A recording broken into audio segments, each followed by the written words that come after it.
All right, thank you for joining us on episode 17 of Worldwide Slot Car Chat.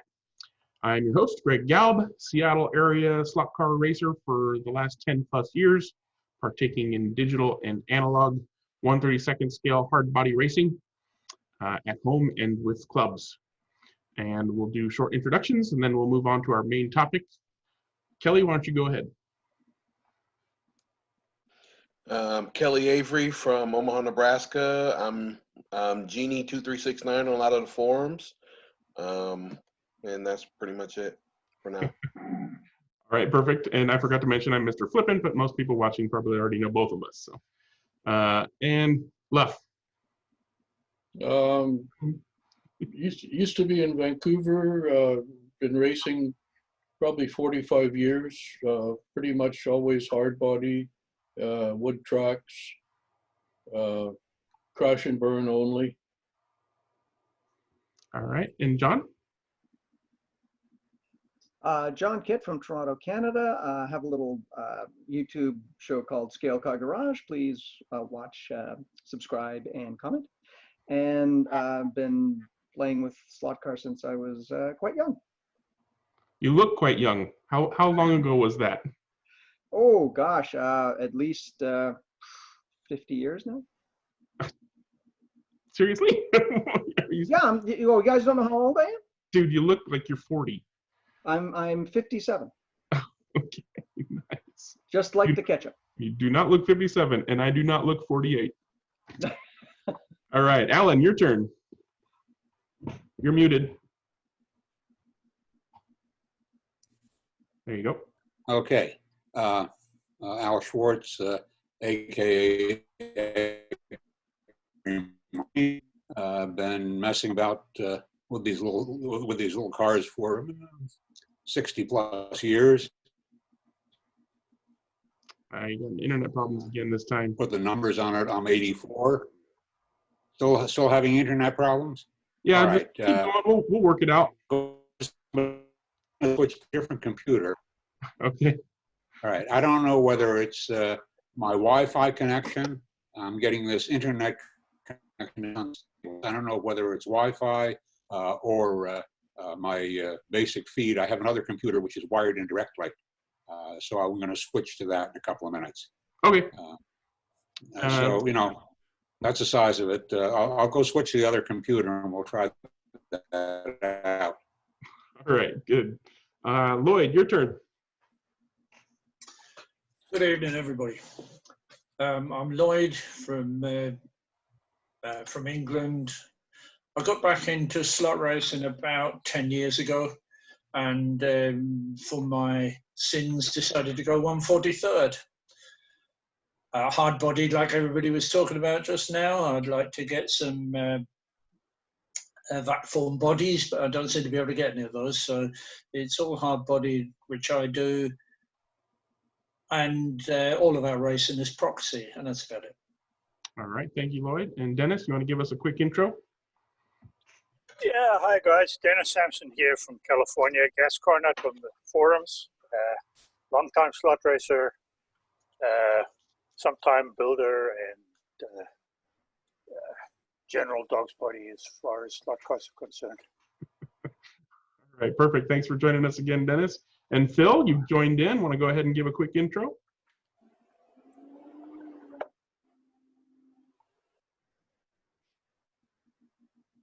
Sorry, I was just unmuting. Yep. Hi, I'm Phil Carpenter, and some of you will see me online as Mileage712.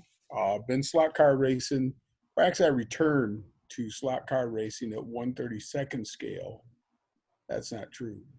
I migrated from HO, which I still have a lot of in the basement in boxes, but I switched to 1/32 scale in 2015. And so now I have a track in the basement, and I also participate in a local club out at the Gilmore Car Museum. So I'd get some racing in.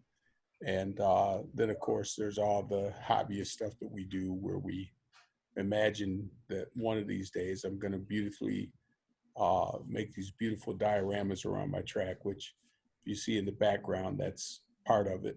And one of these days that painted plywood will have grass on it.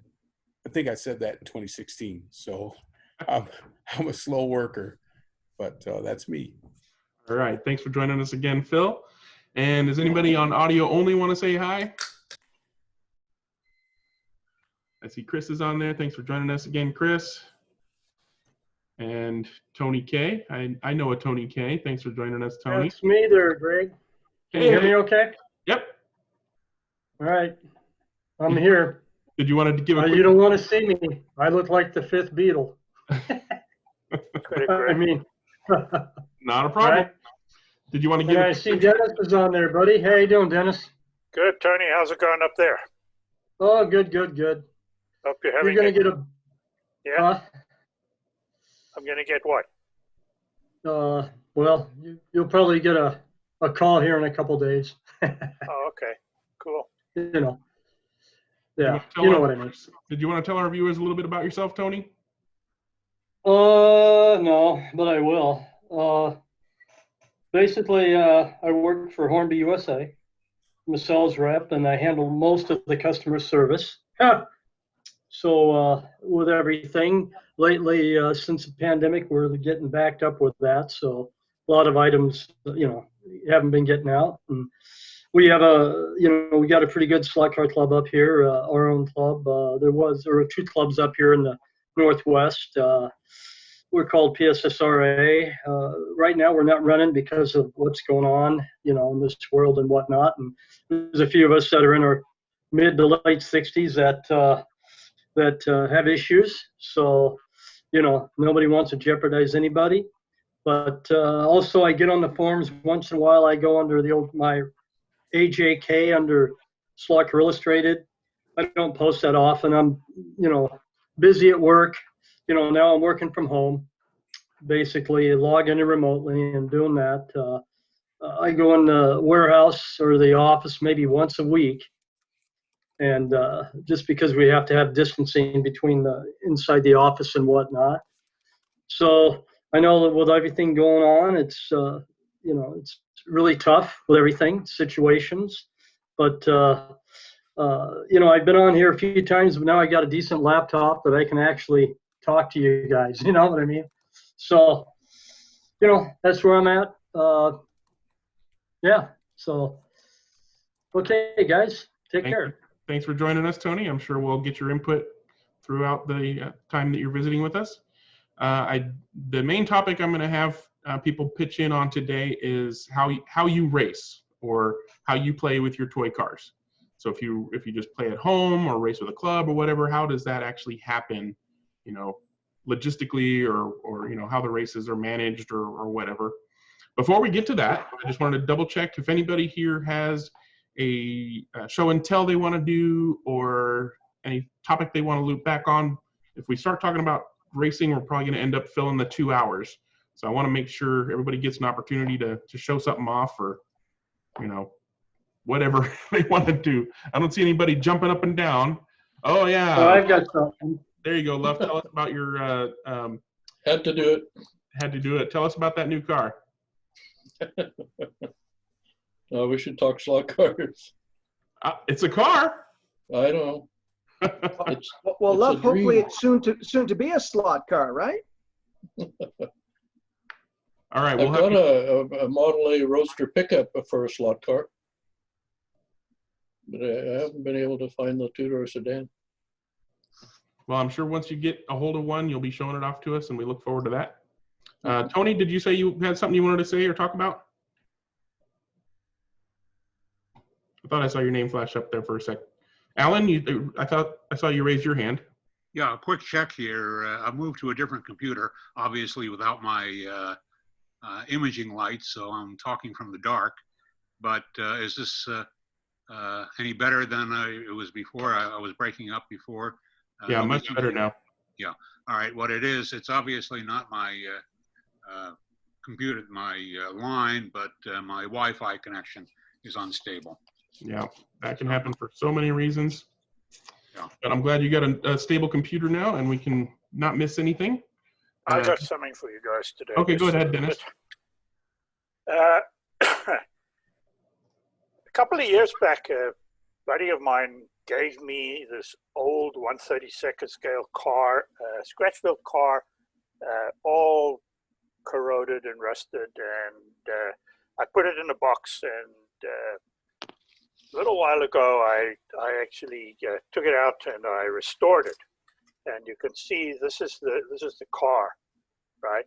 It's a brass chassis, very heavy. It weighs about 130 grams, this thing, because it has a Mura C-can, one of the old commercial raceway motors in the back of it.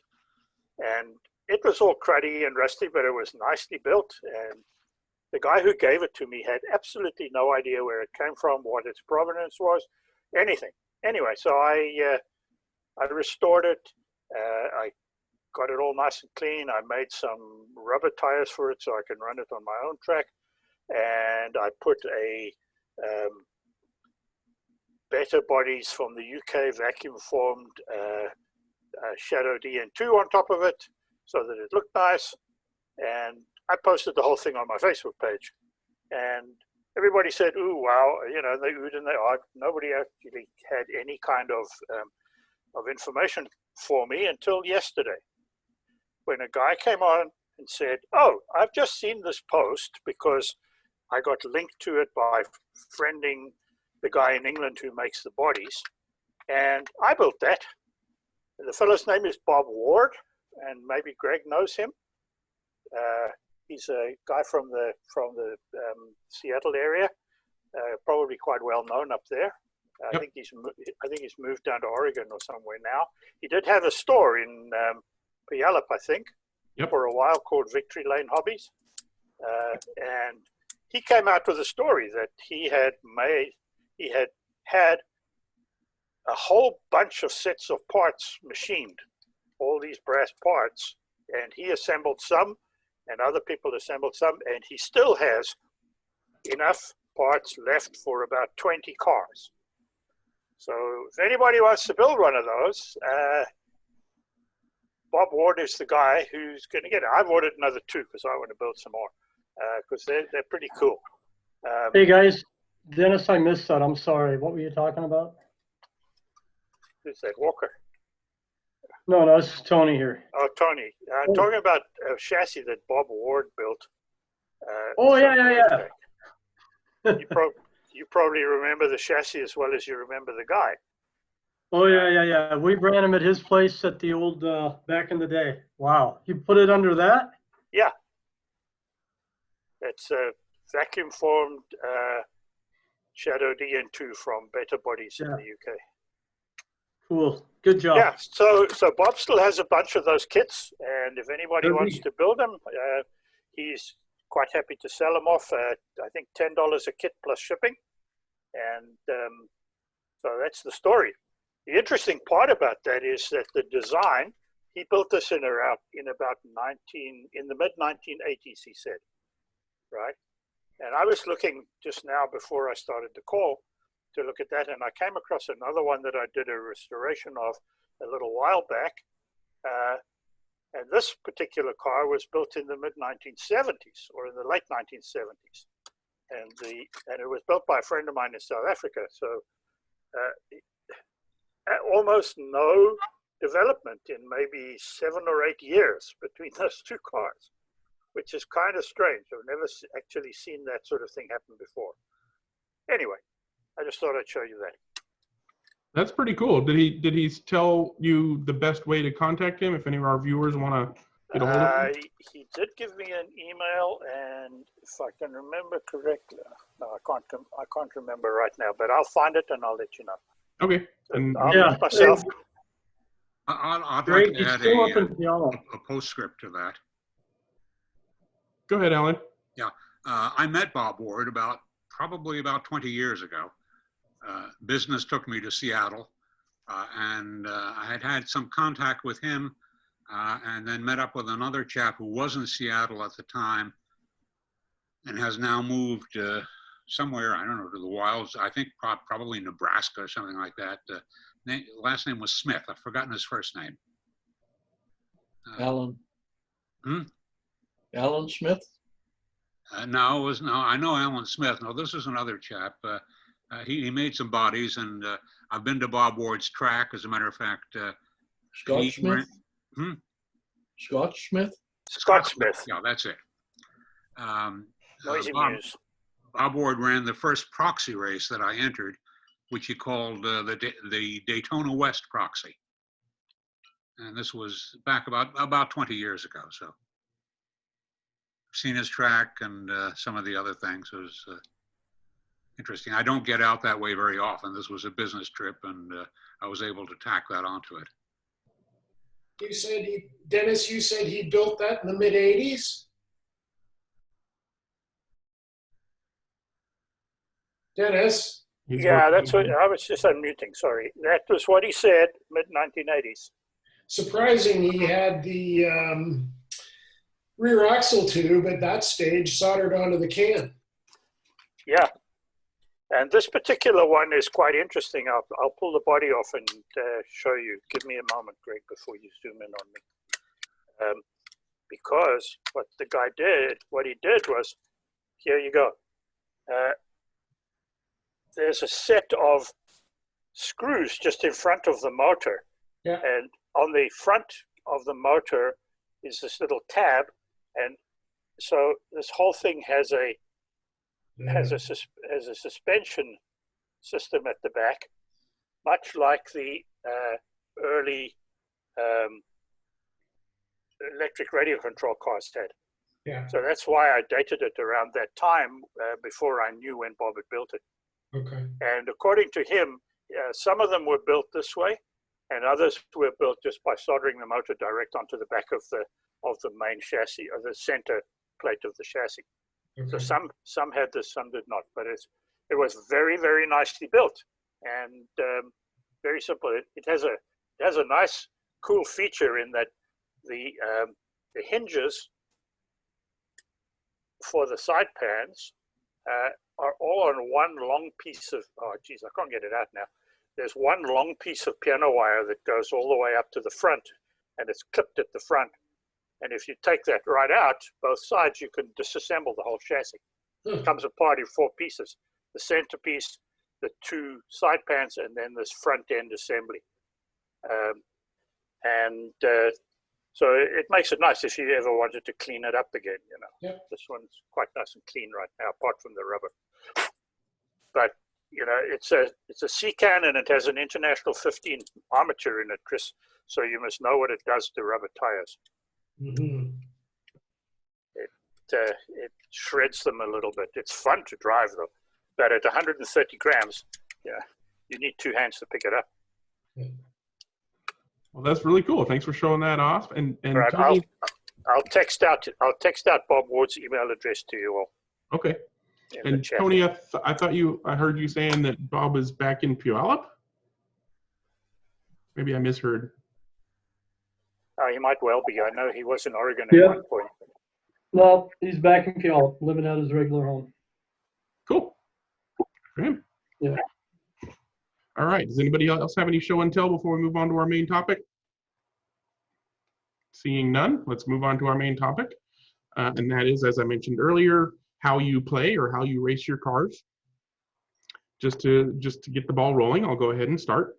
Of course, I run, the occasional pot laps on my home track. It's nice to have a garage and be able to have a home track. When I get together with friends, it's either with the analog club or the digital club. So I'll do those separately because they're very different. With the analog club, much like Luff, we race crash and burn, and we do rotational racing because every lane is a little bit different, so everybody gets a turn on the lane, and we do that random, so you don't just move from lane 1, 2, 3, 4. You'll be racing lane 2 and then 4 and then 1 and then 3, or just completely random with hopefully different people every time as much as possible with 4 lanes and however many people you have. We race 2-minute heats with a pause at the 1-minute mark. So although we race crash and burn, you basically get 2 chances to get laps during that 2 minutes. So when the race starts, if you crash during the first minute, then they take your car off the track and set it aside. And then when that first minute is over, the race pauses, and you get your car put back on, and then you do the next minute. And of course, if you crash during the second minute, then your car gets taken off. You only get as many laps as you can earn, in one, without crashing for each of those 2 minutes. And then those are added up, and then the next race, and so on and so forth. We usually do actually we race 3 different types of races when we meet. That's basically our standard race format for multiple car racing. And I say that because we kind of start the evening off with either rally racing or what we call King of the Hill, which is trying to get the best lap. Lately, it's been mostly King of the Hill, which basically is anybody but the host can put up a car for the host to choose between, which will then be the car that everybody races on the same lane chosen by the host. And everybody basically sees how fast of a lap they can get with that car. And it's always something at the ends of the spectrum. Okay, most of the time it's something at the end. Sometimes it's a car just like we're racing for the evening. But more often than not, it'll be like a non-magnet Scalextric Ford Escort or something, or an old tin plate car, or a Womp, or even a wing car or something if the track can handle it. So basically everybody gets a go at trying to get their best lap with whatever car is put forth for everybody to try. And when we run it as a King of the Hill, you get 10 laps to get your best lap, regardless of how many times you come off. If you come off, obviously that's not going to be a good lap. So we don't go crazy trying to put the car back on fast, because it doesn't matter. That's already a bad lap. So once you get your 10 laps in, then the system tells you what your fastest lap is, and that's your time for the evening. And then of course the fastest time is ranked first, and so on and so forth. If you miss that race, then you get the same time as the slowest guy, because the standings are kept for the entire series, which is usually about 2 months worth of racing. After we do King of the Hill, we'll then do IROC, which stands for International Race of Champions, which is basically club cars or host provided cars. Sometimes another member will provide the cars, but it's basically 4 as nearly identical in performance to each other cars as possible. And then the cars stay in their lanes, but then we do a rotation through the lanes and therefore through the cars. And that's just like I described earlier, 1 minute if you crash and you get put back on for the second minute, and so on. Laps are counted. Best lap doesn't really matter, but as a tiebreaker, if somebody has the same number of laps and points at the end. Points are awarded based on your finishing order. So first place gets 4 points, second place 3, and then 2, and then 1. And then of course those are added to your laps. So not only do you want to get as many laps as possible, but you want to be in the front when the time runs out, because that's your tiebreaker for that particular heat. And then at the end of that rotation, then of course all the points are added together, and we see who got the most total points. And if somebody has the same number of total points, then there's tiebreakers like who got the fastest lap, or who got the most number of first place wins, or second place wins, or third place wins, rather than just a straight point determination. Sometimes it gets so bad that the rarely does it get to the point of, I think it's like the 4th tiebreaker of like alphabetical order, like according to their name or their nickname or whatever it is. Usually it's number of wins is the first tiebreaker, and then it's if that is still even, then it's like fastest lap is the next tiebreaker, and so on. We usually do just 1 rotation for IROC, and then we move on to the series race, where we all race our own cars, and we race that same car for that 2-month series, where we go to everybody's track once or twice. And we race that same format, but we usually do 2 or 3 rotations of everybody through to give everybody more than just 2 minutes per lane. So if you crash out early, you might still have a chance at winning. If you don't crash later on, you get more chances to get more laps. And then just like the IROC, all those points are added up, and tiebreakers and everything. And all those, the winners of that race for the night get points for the series. So like if I get first place for the race of the night, then I get 10 points for that night's race. And then next week, if I get second place, I get 8 points. And the following week, if I get third place, I get 6 points, and so on down to 1 point. If you attend, you automatically get at least 1 series point for being there. That's basically how the Analog Club races, or the Analog Club that I race, EMSA. I'm sure Tony will talk about how PSSRA races later on. For the digital race, it's almost completely different. Since it's digital, usually we've only got 5 or 6 guys, and so we can all be on the track at the same time. So there's no need to rotate. There's no need to do heats. There's no need to change cars or lanes or anything like that. And so we usually do a nice long race, like 100 laps or something like that. And with digital, we can do a lot of simulations. We can do fuel with fuel load simulations. So when you have a full tank, your car is a little bit slower. We have a software program that allows us to simulate tire changing and weather patterns. So if the track is dry and you have rain tires on, then they have really good grip, but they wear out really fast. Or if the track is wet and you have hard tires on, you've got no grip. So your acceleration is lagged and your brakes are delayed. So you got to just kind of baby it around the track until you pull into the pit lane and put the right tires on. Tire wear, you know, if you're riding the right kind of tires for the track condition, they still wear down, and so you end up having to come in for a fresh set of tires throughout the race. And so there's a whole lot more strategy and need to be aware of where everybody else is, not only relative to your position on the track, but also how much fuel they need versus how much fuel you need. Driving styles have a great impact on how much fuel you burn, as well as how much tire you wear. Braking more often for the turns rather than coasting through the turns will wear out your tires faster. Using full throttle will burn your fuel faster.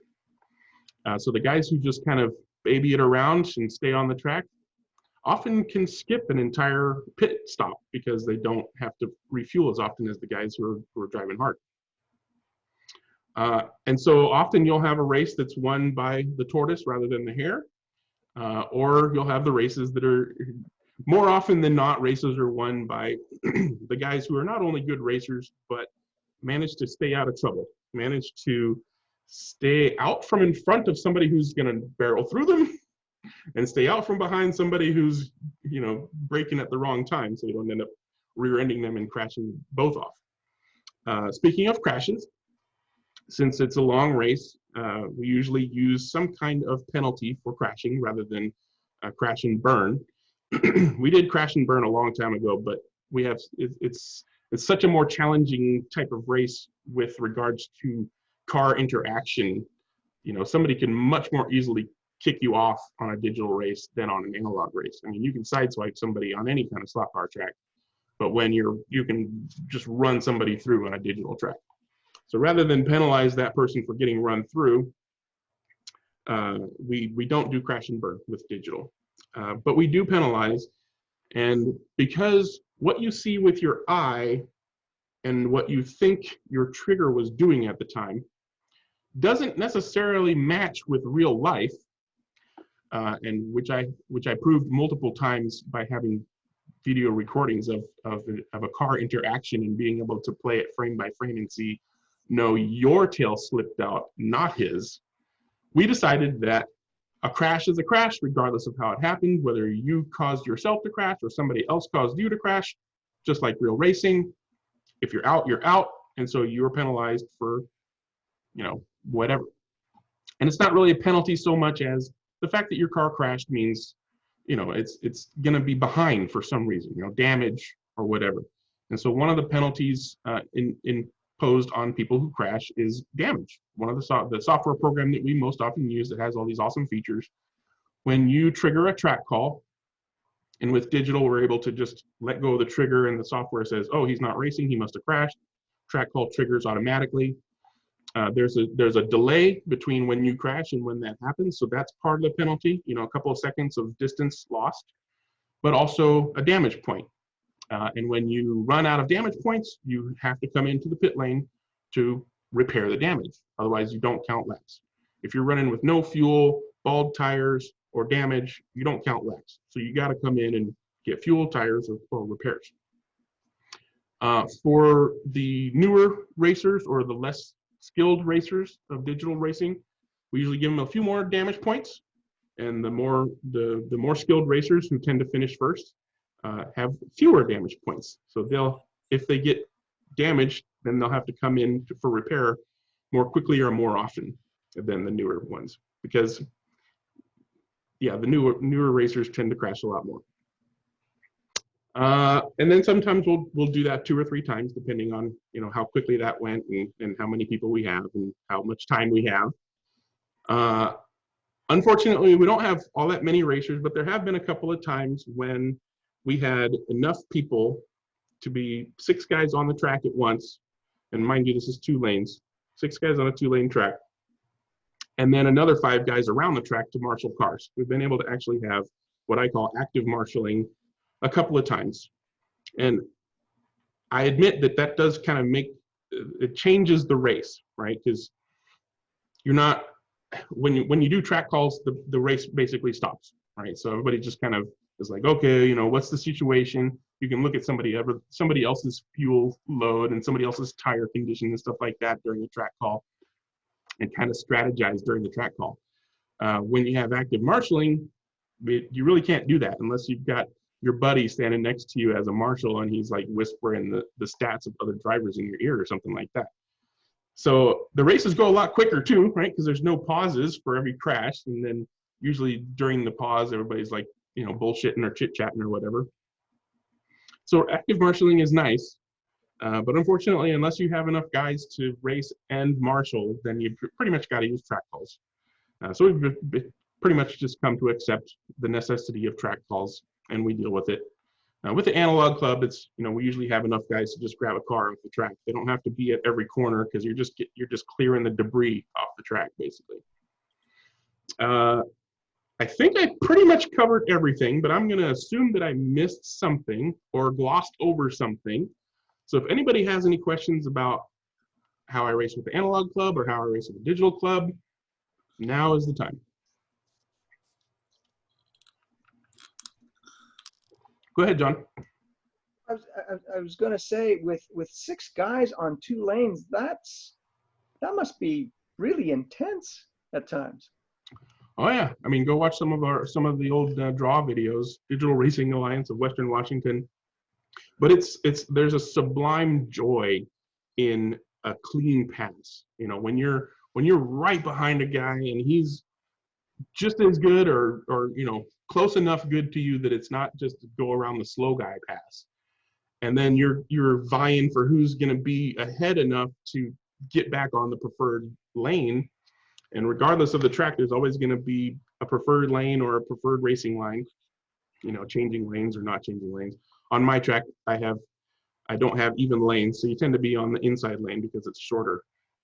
Does the lane change ever bump a car off or no? Cars can certainly bump into each other at lane changes. If you place your lane changers at appropriate locations, then changing lanes should not cause your car to come off unless you're entirely driving wrong, in which case you'll come off at the turn anyways.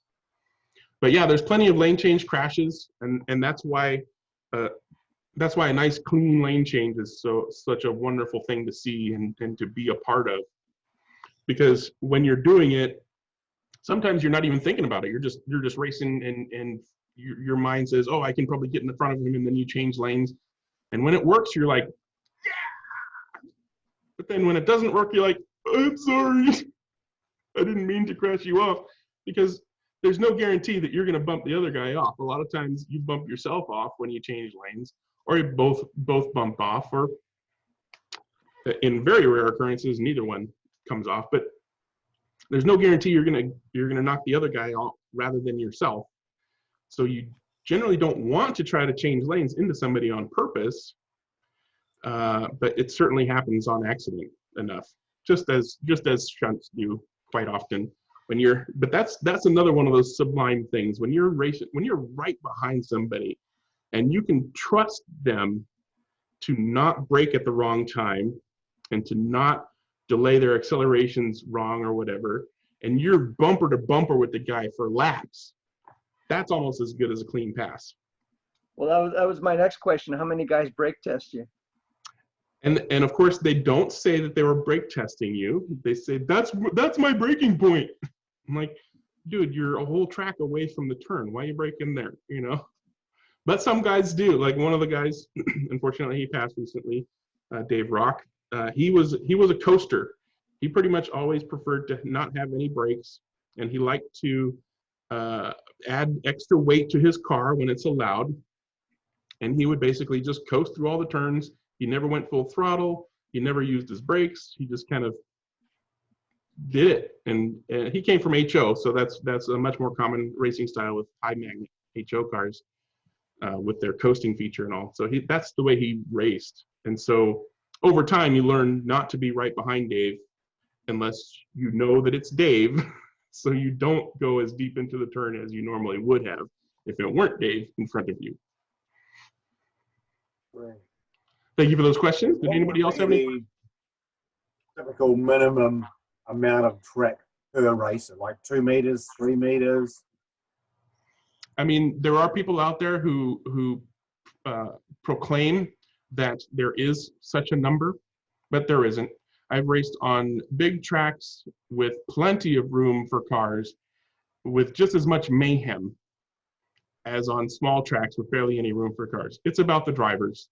If the driver is skilled enough to race side by side or bumper to bumper with somebody on a big track, they're going to do it on a little track too. And if they can't do it on a little track, they can't do it on a big What track. are you working on? I mean, how long is your track for 6 drivers? My track is about 54 feet. 2 8x4 sheets of plywood in an L shape, and it's fairly tight and technical. About as much track as I could fit on that table without a bridge. And I didn't want to do a bridge because it's complicated and obstructs your views. But you know, one of the guys has a fairly sizable track. For a short period of time, one of the guys that was racing with us had a track that was like, you know, the long part was like 24 feet and the wide part was like, you know, 10 feet or 12 feet or something like that. There had to have been a couple hundred feet of track on that table. But there was just as much mayhem on that track as there is on my track. So no, for me, there is no magic number of amount of linear feet per car that there should be. I personally feel that if I had 24 guys, like my top 3 or 4 guys in my club, we could race 24 cars on my track. It would be pretty crazy, but I think it could be done. But if they were 24 copies of all 6 or 7 or 8 of us, no, because yeah, there's usually 2 or 3 guys who are just all over the place, just crashing all over the place. I raced the Disca in Birmingham in 2017, and so we had, I think, 18 teams or 28, I can't remember, 16 or 18 teams. That's how many cars were on track, and we had, well, if you've seen it, it's a baseball, so it's a basketball court size, so it's 350 feet. But I can remember marshalling 8 cars at one point when I was marshalling. I'm trying to put 1 on and I'm trying to put 3 on, and they just keep crashing.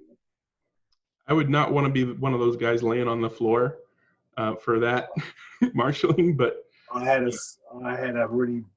a broken back, and I spent 2 hours in one position. I was just, after it, they had to roll me over and drag me up. Get the gurney! We need the gurney! Did anybody else have any other questions before we move on to our next volunteer? Seeing none, who would like to go next? Or shall I call on people? Alan, let's have you. I'll give it a shot, since I now apparently have a decent connection. Yep. Wi-Fi in an apartment building has its pitfalls. So, I no longer have a track. About 5 years ago, I shed a house a wife, my woodworking workshop, and my track. Although the track is still in our group, it ended up going to another member of the group. Disclaimer to start with, for me, racing is an excuse for building. So, you know, everything that I do is aimed at my primary focus in the hobby, which is building. We have a local group of about, in total, about 25 people, 20 people, with typically about 10 to 14 participants at any given time in an area probably of about a 75-mile radius of the Baltimore-Washington Center. We have 6 to 7, varies from time to time, tracks, all of which are routed tracks. And we typically, although this year, of course, we have an anomaly, we're not certain what's going to happen, race probably about twice a month, always on Saturdays. And we race, again, typically in 4 classes. 2 of the classes are focused on close to out-of-the-box stock classes, one for Carrera, one for slotted, with very limited options as to what you can do. The other 2 classes, which are the area of my real interest, allow both modified stock and scratch-built cars with some restrictions.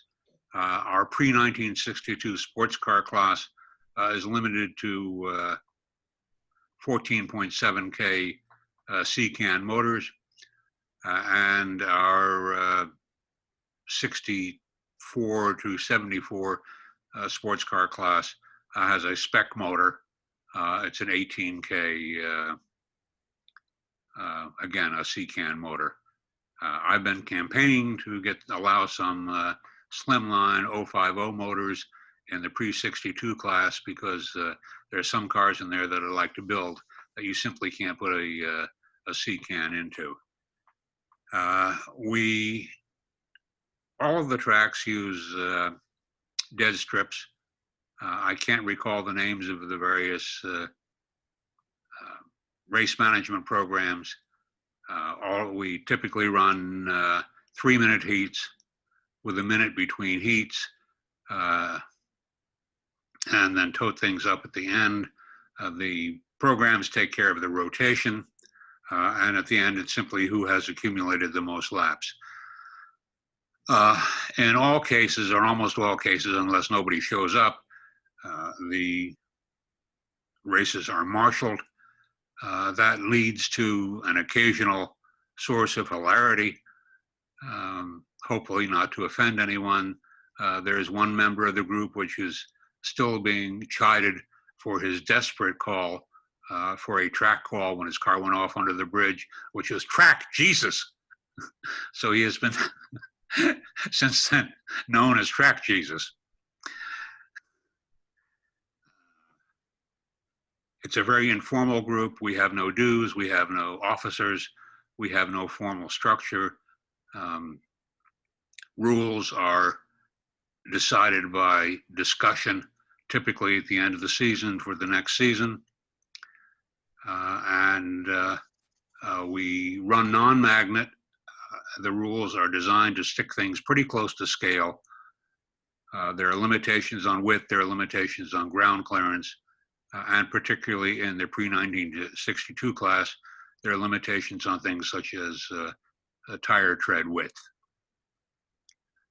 Not narrow enough, but something, you know, I mean, I think the limitation is 8 millimeters. Well, pre-1962, there was no 130, you know, there was no tread around that was 32 times 8 millimeters. I also am involved in proxy racing. As I said earlier, the Daytona West Proxy was the first one that I participated in. I've been in and out of them ever since. I like proxy racing. One of the reasons I like it, again, goes back to my interest as a builder, because Proxy Racing gives me an opportunity to put out there what I think is my best thoughts on chassis design, and have a group of people run my car, absent hopefully in most cases my own deficiencies as a driver, and simply stack it up against what in many cases has turned out to be essentially the best in the world. So that's my racing. When I build at the moment, of course, I'm with no track to test things on. I'm building blind, but I've got some reasonable guesstimates. And of course, you know, there's that first hour of practice before each of our races where I get to find out whether I guessed right or not.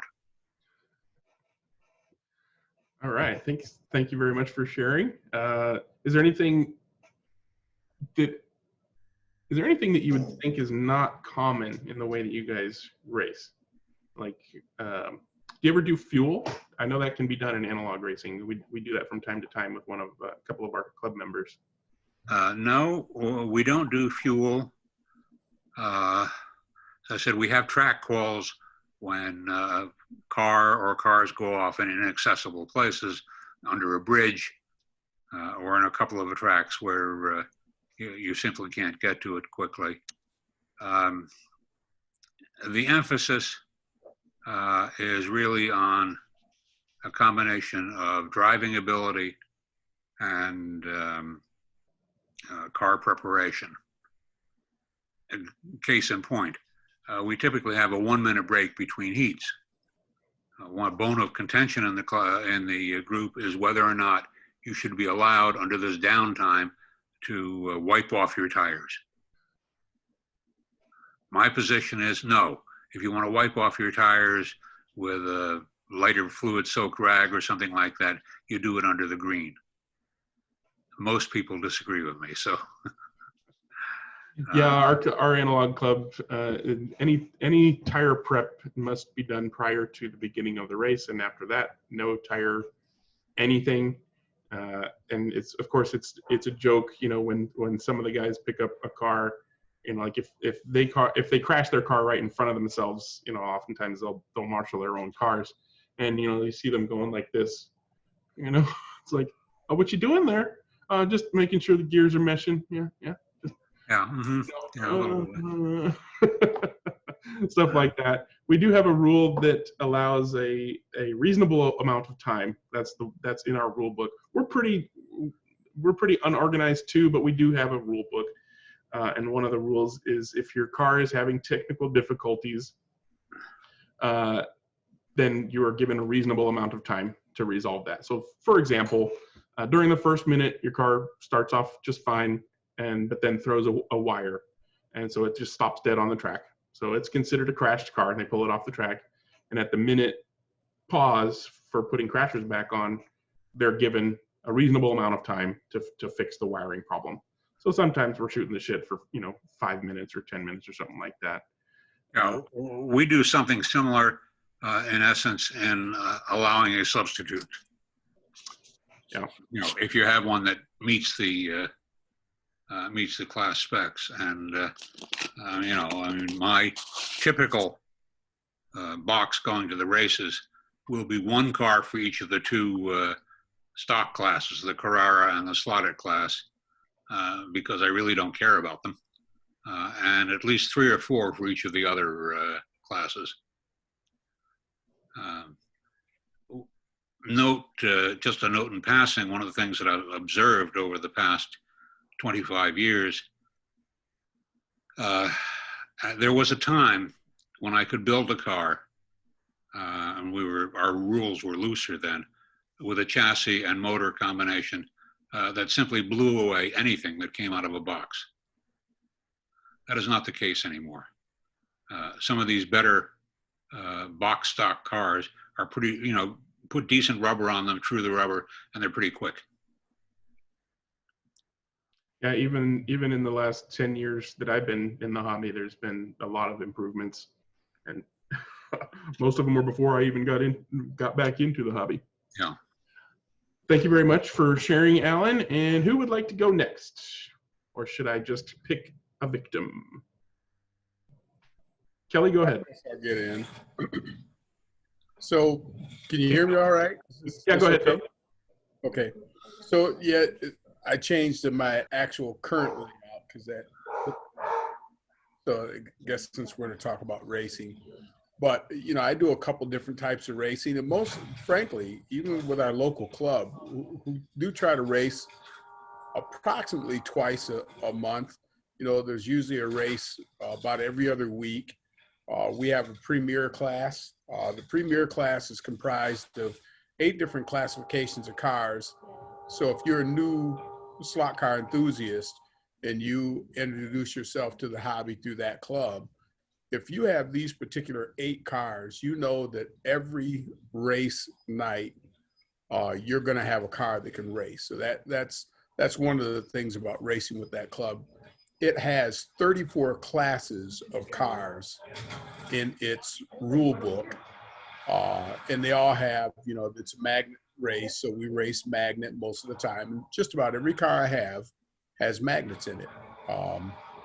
I fool around with removing magnets from cars. I've got a couple of slotteds and a couple racer sideways that don't have magnets in them. But really, our club races magnet.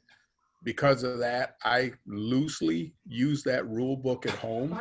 And my home track's almost as big as the club track. The track in the background there is 28 feet long, and it is 8 feet wide because I use 4x8 sheets of plywood. And down here on the wing that's closest behind me, it's a little more narrow. It's only about 4.5 feet wide. And it used to be 4 feet wide, and then I crept it a little bit wider so I could make a broader turn at the end to do that 180 at the end right behind me. But, you know, we race both analog and digital. Greg, when we race digital, I have constructed a power track by taking 2 pieces of track and putting them side by side and jumpering the wires over. I took an extra Arc Pro power base, and you know, I dismantled it, pulled the power taps off of it, and all I really have is I have a Arc Pro power base where I just jumper with a Y connector the sensors for reading laps and taking car IDs. So you could actually count laps on 4 lanes. I went through all that trouble and then decided I'd rather race on 2 lanes. So on my 4-lane track, because we're still using Arc Pro, you know, we're using Scalextric's SSD style equipment, happens to be the Arc Pro power base. So we have wireless controllers so we can spread the drivers around the track. So because oftentimes, like what you were describing, we'll have maybe 6 or 7, maybe as many as a typical night is 5 to 8 people. Oftentimes we hit right on 6, so we can run 6 cars at once, which is what Scalextric's SSD does.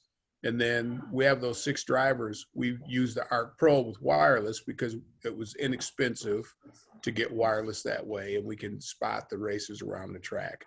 When we do that, typically we're using, and I was going to ask you, Greg, what your digital software was, which don't forget to chime that in or unmute. But, you know, I have several different programs. I've got RCS64, and I do own, I think I still have 3 7042 power bases with wired controllers. I have like 4 or 5. I think I have 5 still complete, haven't been lobotomized to make my power track. I've got 5 Arc Pro power bases that basically either came in kits or I bought extras. I've given away a few. I've given away a couple of 7042s that I had, just that I've collected along the way. But anyway, we're running Arc Pro, we're running wireless, we're running the Magic Arc app most of the time. As far as the simulation features, you know, I own pit lanes. I've probably got like 4 pit lanes that I don't have installed at all on my track, but I own the pit lane components. I've got probably 4 or 5 extra lane changers, straight lane changers. So I could build a pit lane that's 2 lanes wide and have some pit boxes you could change lanes in and out of. I just haven't done that because my track has constantly expanded to a point where I removed the pit lanes to make the track, thinking I'd sometime fit the pit lanes back in. I just haven't done it. So we don't usually use pit stops because I don't like people stopping on the track. We do use, occasionally we will use fuel, but I haven't done tires, mostly because, our racers are racers that are all over the map for skill sets. So I've tried to keep it down to pretty easy. We set up a number of laps. Typically we run a number of laps in digital mode, and we don't do a rotation because you're always in the lane you want to be in unless someone else is there. So for digital, that's how we run. We run pretty pure. It's kind of like 8th grade racing. You run so many laps. If you're in the front at the end, you won. When we don't have enough people for live marshaling, if I have 3 extra people, if I have 9, you can live marshal my track with 3 marshals and do pretty good, because one side is a long straightaway you see. So if I put someone on each end and someone over there where that blue Scalextric sign is, if I've got a person there and I've got a person on each end, they can marshal cars really fast, unless you have a 6-car pileup, and then we do a track call, we start. But that's how we race digital. When we run analog, then I activate all 4 lanes. If you look very closely down my front straightaway, I'm not sure how you're looking at it, but for me, it's on the right side of the screen, over my shoulder, way back where you can see it kind of starts getting dark down there.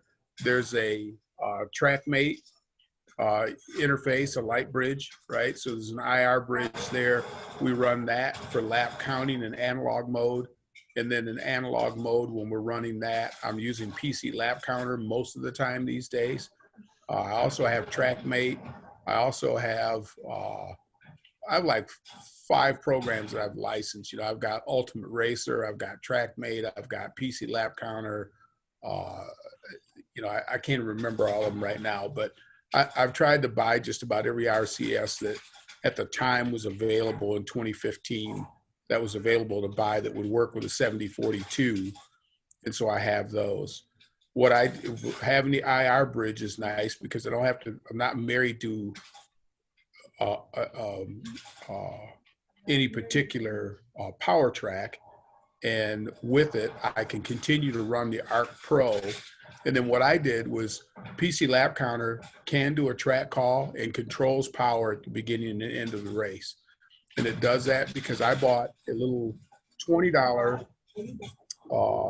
probably going more into my track as much as racing rules, but I bought this $20 relay, 110 volt, 120 volt relay that the track power supplies plug into. So PC lap counter, I have a relay that came with the TrackMate interface. It turns on and off that outlet. So it literally powers off the ARC Pros, both of them. And I have 2 ARC Pros sitting side by side so that, I've got wireless controllers for all 4 lanes. So we do that. And the rules are pretty simple in PC lap counter again. We do have rules, things like with magnets, we use a magnet marshal. So different classes have different levels of magnet downforce. For instance, for our modern F1 series, we run, believe it or not, 200 grams of magnet, theorizing that F1 cars should be faster than everything else that hits your track, right? If it's like F1 cars in the real world. And then as you go back further in vintage racing, for instance, in our late 60s to very early 70s, like 70, 71 series. So you're talking Ford GT40s, et cetera, et cetera. So if we're doing for all practical purposes intent, a Ford versus Ferrari race, then the magnet downforce is 150 grams. We do allow an adjustment of magnet because those cars should not outrun modern F1 cars. So we tried to do the magnet that way to reduce some of the easy handling capabilities. Then you can change your tires and you have to tech in, and that's a deal. We do have similar rules about tire cleaning and stuff like that. My deal is, hey, don't pick your car up during a track call, or if we do a rotation through all the lanes for all the drivers, and those are typically timed races. You know, we run like a 4-minute heat, and there's 4 lanes, so you're going to get 16 minutes in a race, and it's great because if you have 12 people there, they all know they're going to get rotated in and out. So that works out really great. And you know, the thing that happens for us in that case is these racers come in, they rotate in. If their car breaks, they can borrow a loaner, they can borrow a car to replace it if it's been through tech, or they can have their own second car. And I've got a few extra cars in the basement, so that allows me to accommodate folks that, you know, if they don't, if they're getting started, I try to make sure there's enough so everyone can show up and race. So that's really kind of how we do it. Every now and then I'll yank out an interface and throw a 7042 in, but I'm really looking forward to seeing like the True Speed guys get some stuff back in stock, because I'd like to have my 7042 with wireless, because I'd like to run some RCS 64 races. Yeah, I think that would be, you know, good software to get back to. So that's kind of my deal. That's how it works for me. Thanks for sharing, Phil. And yeah, you know, I was talking about fuel and tires and weather and all that stuff. That's all RCS 64. Yeah. And yeah, it only works with this 7042 power base. Yeah. Magic app is constantly improving, and I love what he's doing. And I think that's obviously the way to go for if you have an Arc Pro or an Arc Air or even an Arc One. I believe it works on all the Arc bases. Yeah, interesting. And thanks for all the detail. I do kind of want people to try to avoid talking too much about specs, though, because that's an entire 3 or 4 shows worth of chat. Yeah. So talk more about how you race, not the specs of the car so much. We can get into specs next week and then the 5 weeks after that if we want to. Did you want to add anything, Phil? You talk about how we race. It's not really specs, but you know, one of the things about an infrared light bridge is that if you're marshaling on that side of the track, when you marshal, you know, if you reach in, it'll count laps for you. And so one of the reasons that we started, you know, I started actually using digital. I mean, I'd had all these Arc Pro power bases. We were always fooling around with them, but we actually never turned it on and used it. So I had Arc Pro for probably 2 years, and really we never ran digital. The reason we started running digital is a couple of our guys figured out if they stood over there, they could gain a lap or 2 during the race. So, and it's pretty friendly, you know, there's no hostility. So you'd have someone cheating by marshaling underneath the light bridge when there's no car there. Go figure. So I hope my friend Mohammed Bouabdalawi, who's a grandmaster in Taekwondo and a cheater at slot car racing, hears this and knows that the reason we race digital is because that lap down inside the track, he can't cheat. So yeah, that's good reason to go digital if you're thinking about it. Or Arc and 2-lane analog racing. Cheaters will always find a way, no matter what. Always find a way. I was going to say, how many Roger Penske's do you have that actually read the rules and acid dip their bodies and stuff? Yeah. There's a bunch of those. But, you know, the racing's fun. You know, the racing's a lot of fun. You know, we try to start everybody out on pretty equal footing. And our group, you know, is pretty broad-based. So it is a thing where, you know, when you're racing, sometimes you have to kind of accommodate the rules a little bit to help people out, but generally speaking, we're pretty friendly. Now, when we go to the club race, it's a whole different thing. Then you're highly scrutinized about how your car is set up and everything, and there are guys who rip that rule book apart and figure it out.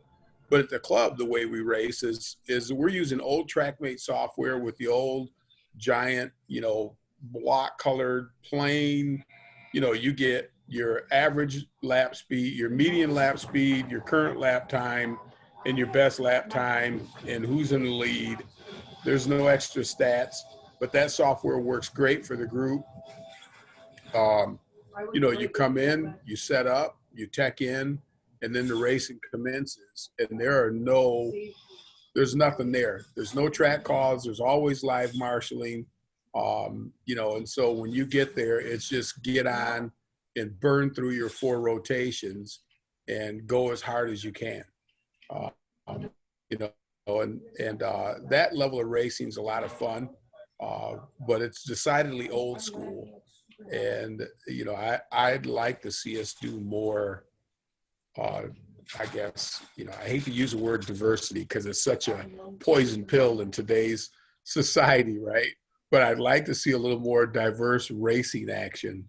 But it's just how about saying variety? Maybe, is that a better word? a variety of racing. Yeah, thanks. That's keeps us out of that swamp, right? So, You Canadians are so polite. yeah.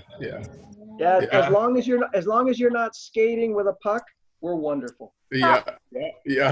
And that's half the reason. I don't know how much of my description you caught, but that's why we do King of the Hill and then IROC and then racing, and then the digital is completely different. So, like you, it's nice to have the access to both worlds, and a variety of, and of course, Alan Smith is always running the highly competitive, people from around the world come in for, his 24-hour races and stuff with BRM and whatnot.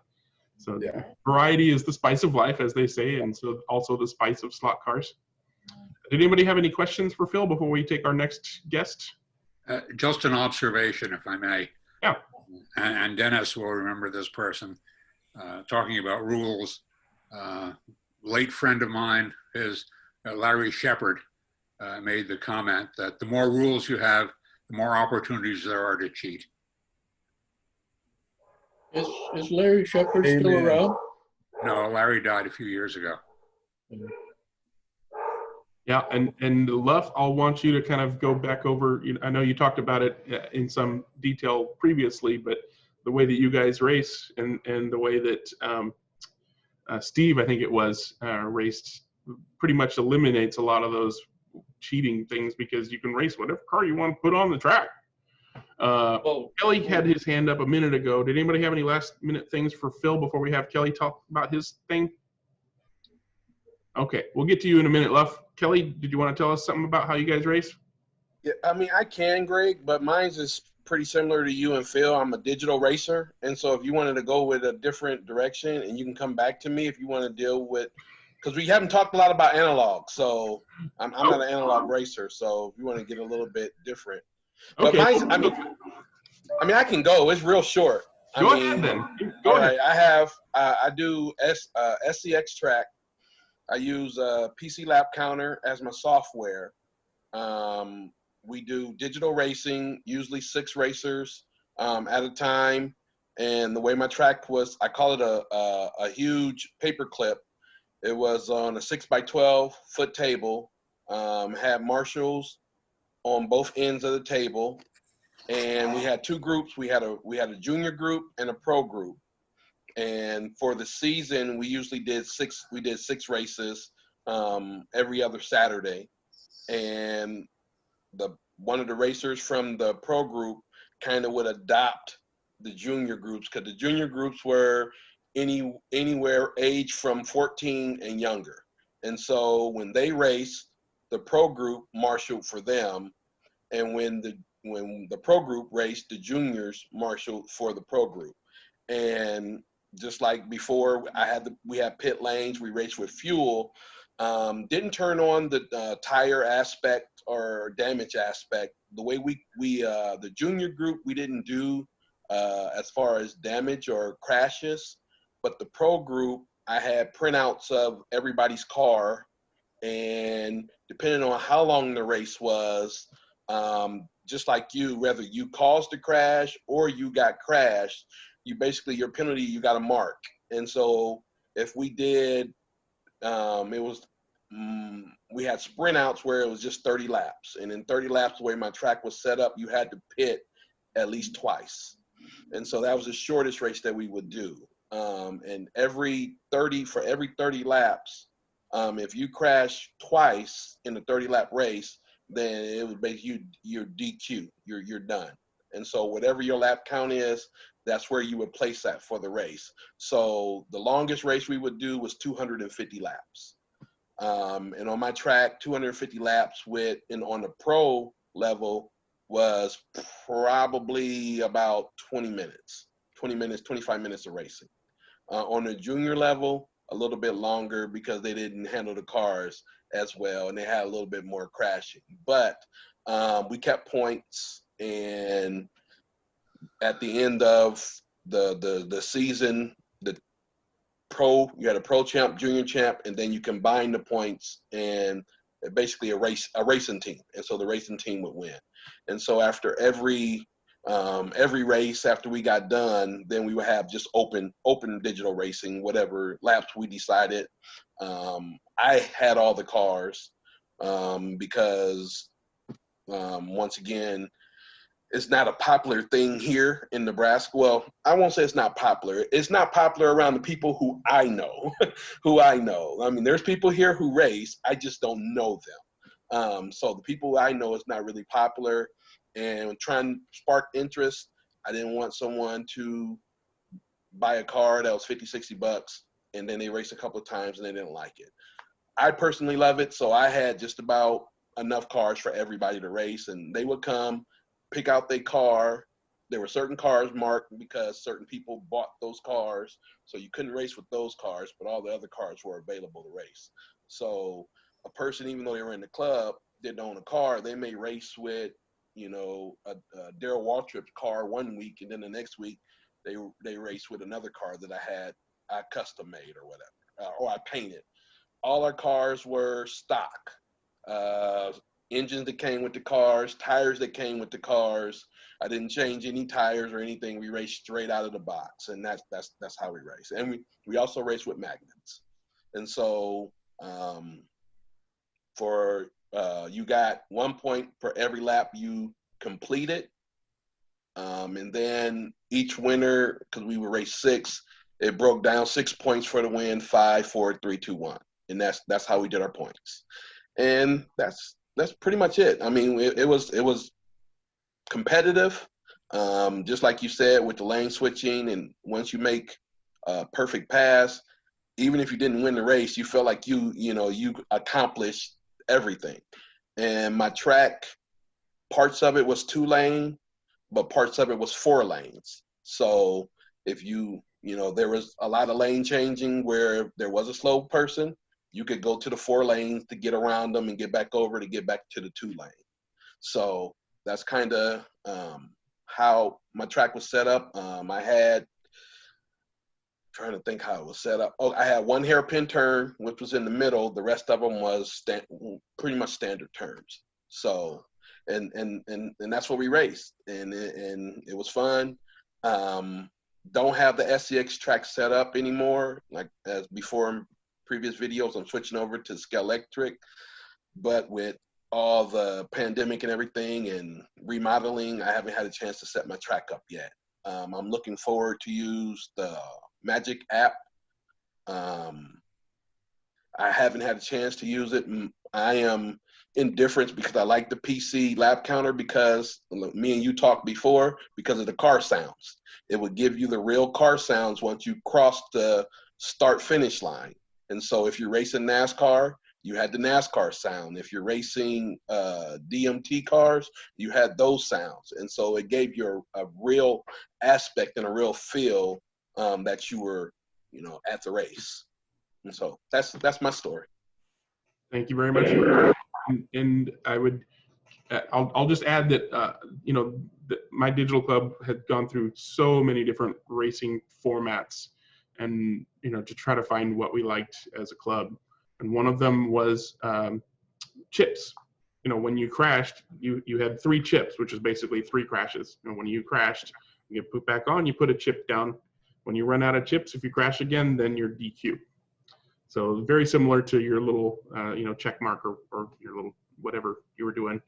And that's, as long as there's some kind of way to make sure that people have an incentive to try not to crash, then it's, usually helps. That's how crash and burn works. If you crash and burn, you're out, you're going to drive safer. We just kind of give them more chances when it's digital because it's so much easier to crash. So thank you for sharing. And we got enough time for a couple more. Did anybody else want to talk about their racing style? Luff, did you want to kind of give us an overview of how you did it? Sure. I guess we race bracket racing. There's absolutely no rules. Depending on how many people are racing that night, we go anywhere between 3 and 10 laps per race, crash and burn. And then you get four races in each lane in the rotation. So the winner gets 3 points, second is 2, third is 1. If you break out, you get SIP, you get nothing. We get about 4 laps at the beginning just to establish a breakout time. And we have each lane has a switch, a toggle switch where you can adjust it on the screen. You can set your time to 1/10 of a second. And each lane has its own power supply, so you can set whatever voltage you want. And then the point is to drive as close to your breakout time as possible. And if you do that, you get a photo finish every race. The computer, you line up at the start, the power gets cut to the track, everybody pulls the trigger, and then the computer lets the slowest car go first. And then according to your dial-in time, it's a staggered start. And the slowest guy gets a head start, and you have to catch him before the finish. So you have to be consistent. You got to be real close to your breakout time. And you can change that time after every race. You're not locked into it. So it's a lot of fun. And it lets you run any car.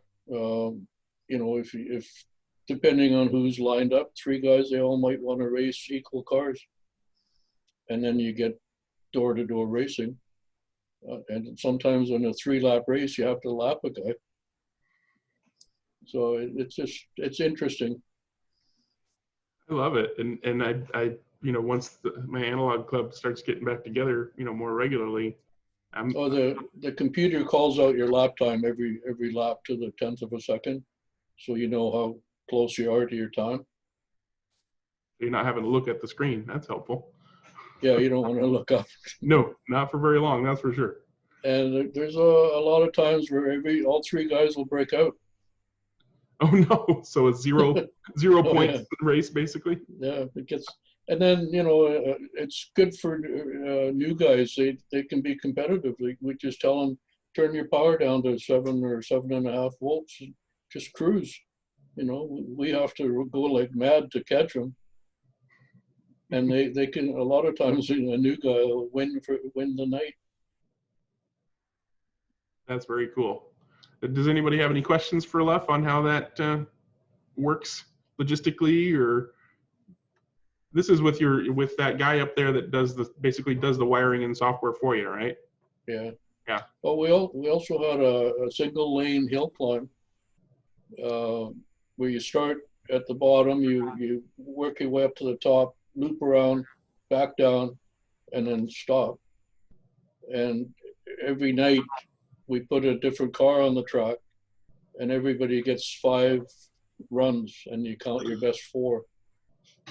So every week you run a different car. That was a lot of fun. Yeah, except if you've got cars like mine. What's that?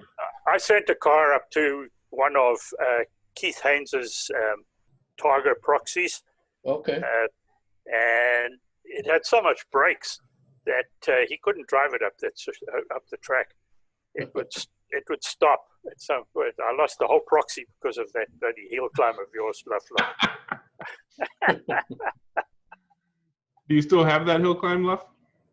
No, but I'm probably going to build another one. Yeah, that looked like a lot of fun. But as I say, I have those memories of it. Well, the computer changed the polarity once you get to the top, so it's just a single lane.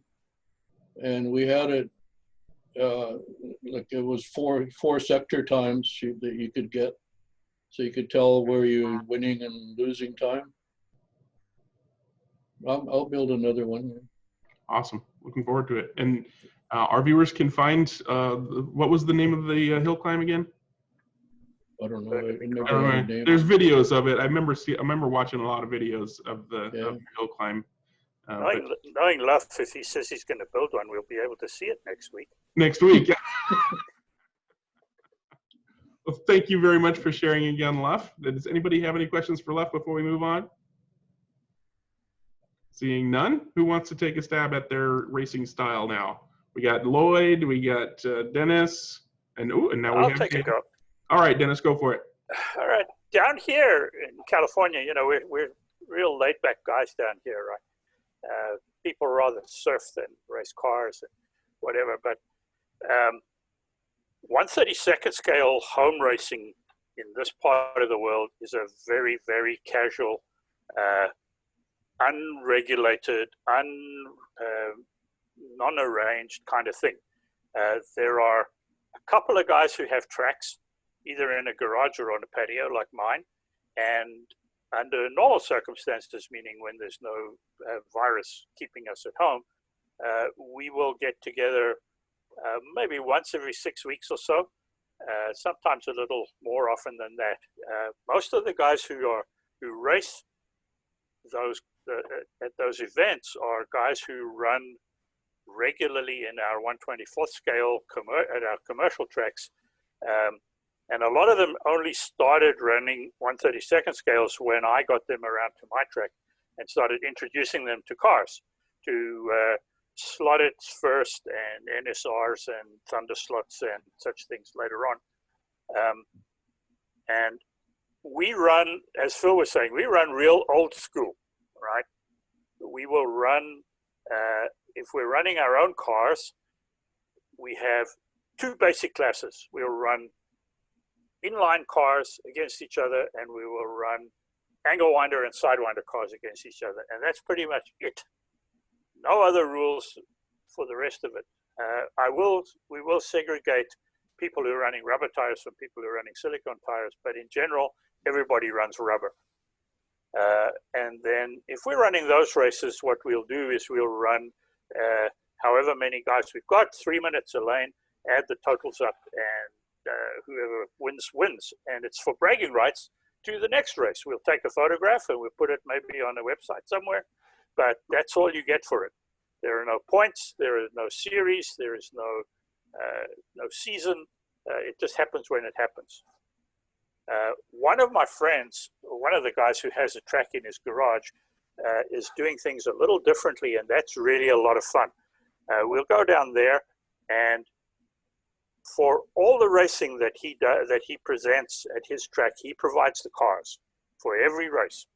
And what he'll do is he will set out 3 cars and say, okay, everybody's going to drive these cars. So these are basically what you were calling IROC, right? 3 cars. And everybody that arrives, and we've had 12, 14 guys at a race, generally quite often. Everybody races those cars on the 3. Each car stays on the lane, the drivers rotate through the cars, and we work it out at the end. We work out who wins, who loses. And then what we'll do is we'll take the first guy and the last guy and one guy in the middle and put them in a team. And then the second guy and the second last guy and another guy out of the middle, put them in a team. So we'll make up teams of 3. So let's say for 12 guys, you make up 4 teams of 3. It's a 3-lane track. Then we'll run like 10-minute heats. And each driver in each team runs one of the lanes. So you have a team of 3 guys. One guy drives the center lane, one guy drives the inside lane, one guy drives the outside lane, right? But it's 10-minute heats. And then what he'll do is halfway through the heat, he'll pause the track and change the cars, right? So you'll run like the first half of your 4 minutes, you're running with a slotted Alpha T33. And the second half of the race, you're running with a slotted Matra M670, right? Or something like that. He makes a change to the cars. And he does that kind of thing. And an enormous amount of fun because it pulls together the top guys and the bottom guys. They're helping each other out. It gives you the variety in the middle of the race. Some guys are better with a short car than they are with a long car. He runs magnets in everything. So sometimes the magnetic attraction is a lot more on the quicker cars or less on the other ones. But it's just a different way of doing things, and it works out really well. At my track, we would always run a couple of rounds of IROCs, maybe with 2 or 3 different types of cars. A friend of mine has 3 of the old monogram, Revell monogram NASCAR, the Fairlanes and the Galaxies and those, which we put some decent tires on. We used to run those. Those are a lot of fun because they're long and you can barge and bump and drag. They're not terribly fast, but the 3 cars exactly the same speed. So that was a lot of fun. We would run, as I said, our own cars, but a lot of what we do here is run the proxies. When a proxy race comes through, I've got guys, banging down the door to come and race a proxy race because they just love it. So yeah, that's the kind of stuff that we do down here. Very, very few rules, very little organization to it. I have run in organized club racing. When I lived in Denver, I ran with the Front Range Vintage Club and with the Rocky Mountain Slot Car Club, both much more organized in terms of a full series every year, or 2 series a year, 2 sets of classes. You got a truck backing up over there? Yeah, it's the garbage. Okay, just making sure. Thought it was coming from you. Thank you for sharing. Does anybody have any questions for Dennis before we move on? Sound like a great variety. We're getting a lot of variety. That's what I love. That's why I wanted to have this chat, is because, I mean, even the similarities are different, I don't think anybody has described that they race exactly the same as anybody else. Even me and Phil and Kelly don't race our digital the same, and I love it. This is good. I love it.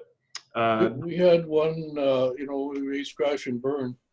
We had one rule: if 2 or more cars come out on one corner, it's always the fault of the inside lane. Yeah. So just one car would come out, but that way there's no arguing. Yeah, that's usually a pretty safe bet.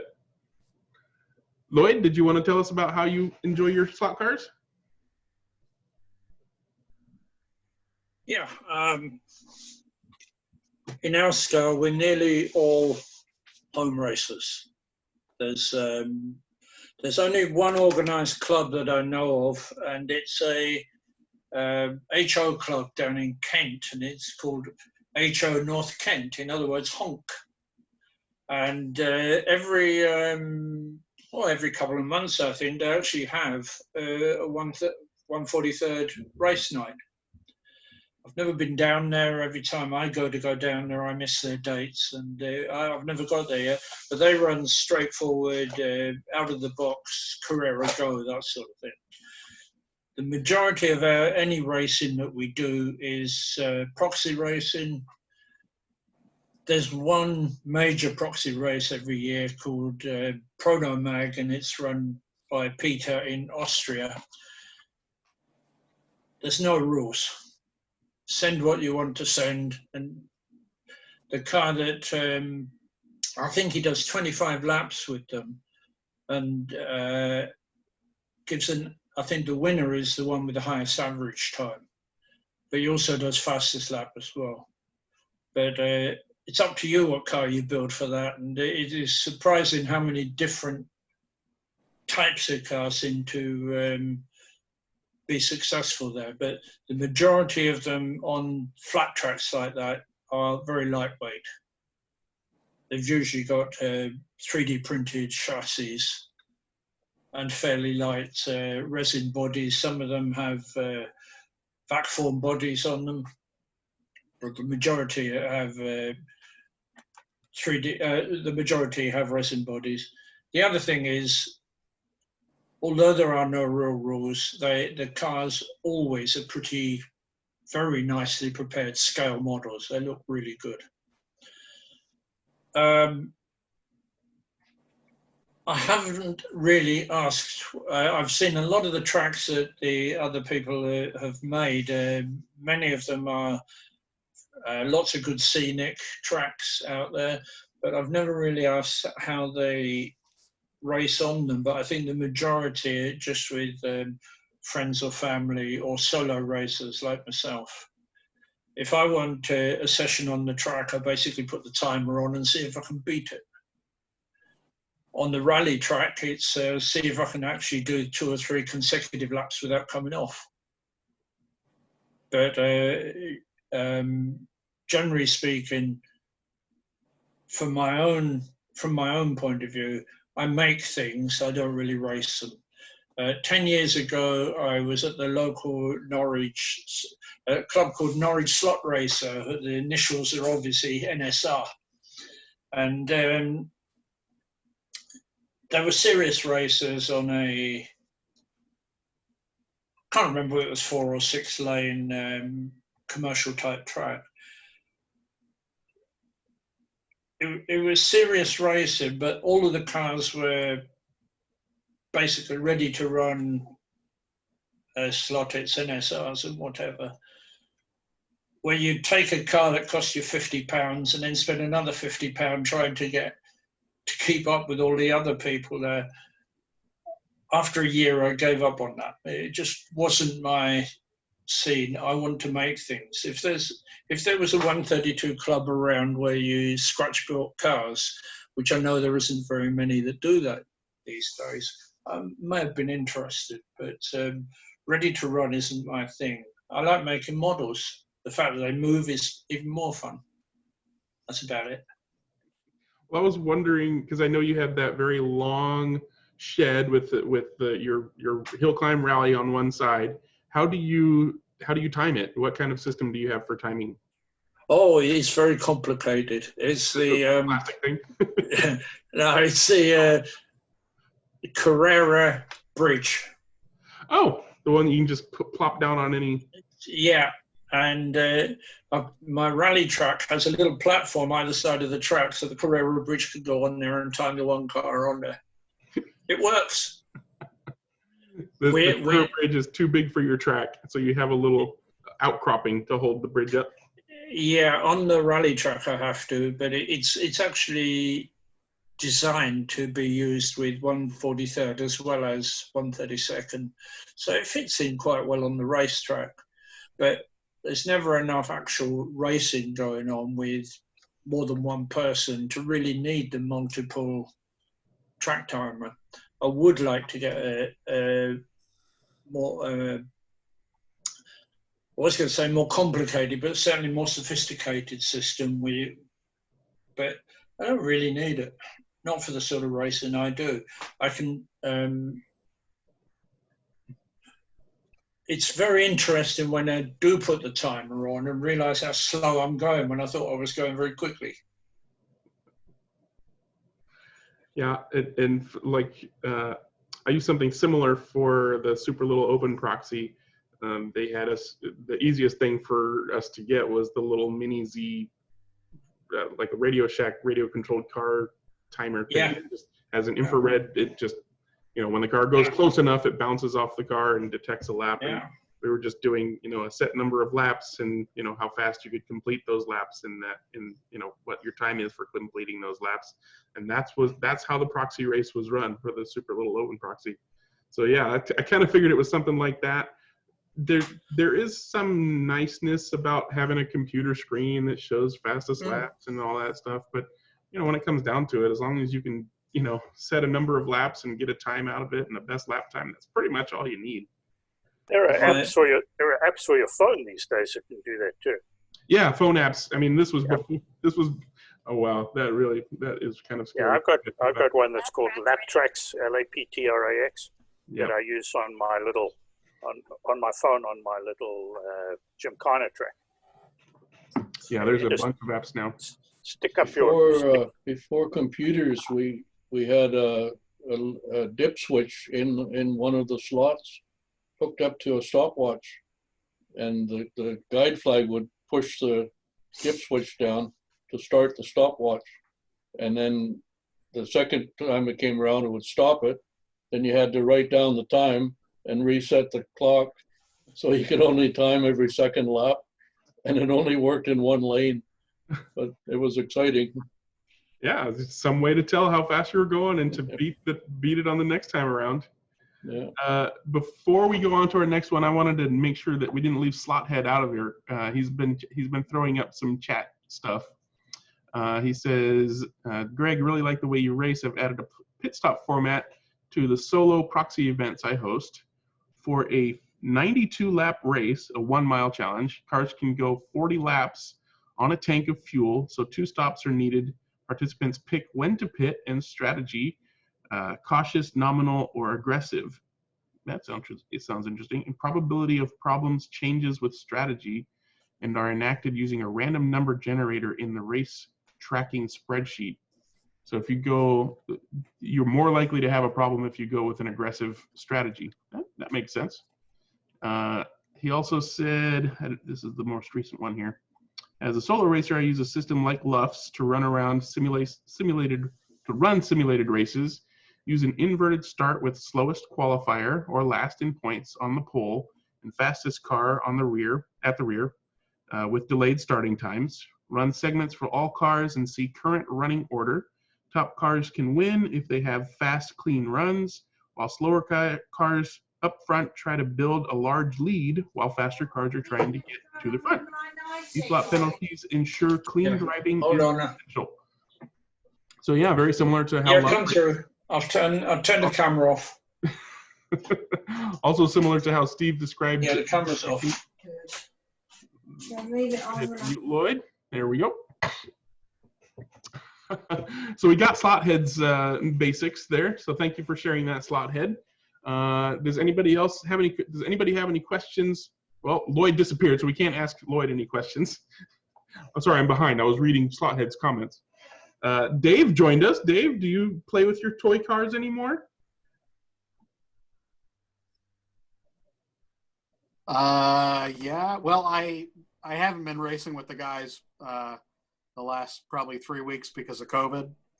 But normally we mostly race H&R chassis with model kit bodies on top, mostly 1/25th scale stuff. We haven't really been doing a lot of RTR stuff, a lot of Homestead 132, although we maybe mix in a class or two every few weeks of that. And we race at 10 volts. So we're racing definitely a lot less power than some guys do. Only non-magnetic, only wood tracks. We have one main wood track we race on. That's Sammy's Sam Barbos track. It's about 86 feet around, something like that, 89 feet maybe. And 4-lane track. And we use lap timer. And we just, we do European, as they call it, rotation. And I don't know, it's fairly basic. We don't really do a point system most of the time. We just kind of, we do, I think 3-minute heats, and then we rotate through all the lanes, and we do maybe 2 classes a night. We've been, I guess the guys have been racing at my friend Clem's place now, which is a 4-lane Carrera analog track, which is most of the track that I used to use for demos when I worked for Carrera. I lent Clem my track, or Carrera's track, depending on how you look at it. And so there's some racing that those guys are doing, but I haven't been up in a couple weeks, and I'd rather not go, just to be safe. So I have a 3-lane wood track here at my house that my uncle made for me years ago. That's it's 11 feet long. By the table had to fit into a storage room, sort of a closet, a big storage room, or a big closet, or a small storage room, depending on how you look at it. So it was 11 feet long by about 4 feet wide at the one end. It's kind of a kidney bean shape. It's a 3-lane track. But I haven't really done much on it. I've been mostly just doing videos and doing photos. I haven't really been, I haven't really been doing much driving or anything like that. I have so many cars that are built for club racing that I don't feel like building more cars, unless we're going to do more racing for the club. There's nothing, I don't like the idea of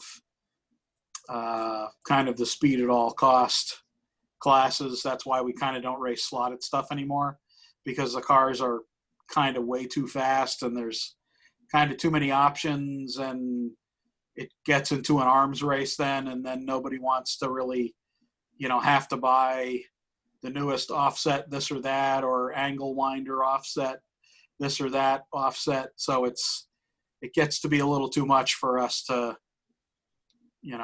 keep chasing that speed. So we tend to race more kind of home set based stuff. And like I said, the 1/25th scale stuff, which is fast, but it's not like crazy fast. So even I can drive the stuff. So it's a lot of fun. Dave, is it crash and burn, or do you have marshals, or how do you? No, we have marshals around the track. So there'll be 4 guys racing and then probably 5 or 6 guys around the track. So we don't do crash and burn because I'd be out immediately then. So we generally don't do track calls though. So you're kind of, you try to not run into the guy if they're in your lane, although sometimes you do. We're pretty basic what we do. It's not really terribly, there are loose rules and it's obvious if someone's going a little too fast, but we race such slow motors most of the time. The Hawk, the 18K Hawk motor in a lot of the cars, or sometimes the 26K in the some of the 25th scale stuff, or just standard Scalextric or Carrera motors, maybe a slotted orange end bell, but it's not really, the cars aren't, we're really not looking for super speed. So do you work in some strategy as well, like pit stops or anything, or? Sometimes we've done some pit stops, but not really. It's just fairly straight ahead racing. It's not there is the pit stop. We have a light bridge on Sammy's track, and Scott's track too. And sometimes we'll do you gotta stop under the light bridge to get your fuel. And I like that. That's a fun way to race, but it's probably 10% of the time that we do that. If we do a longer race, like if we're doing an enduro race or a team race, we will do the pit stops, but it's, usually just straight ahead stuff, not really terribly intricate series. Anybody could come and race. A lot of box stock kinds of classes just change the tires, that sort of thing. Pretty basic. Yeah, both the digital club and analog club that I race with are very box stock oriented. Pretty much the only thing we do is most of the time we pull the magnets out and race through mag. We police the downforce of motors so that people aren't putting cheater motors in.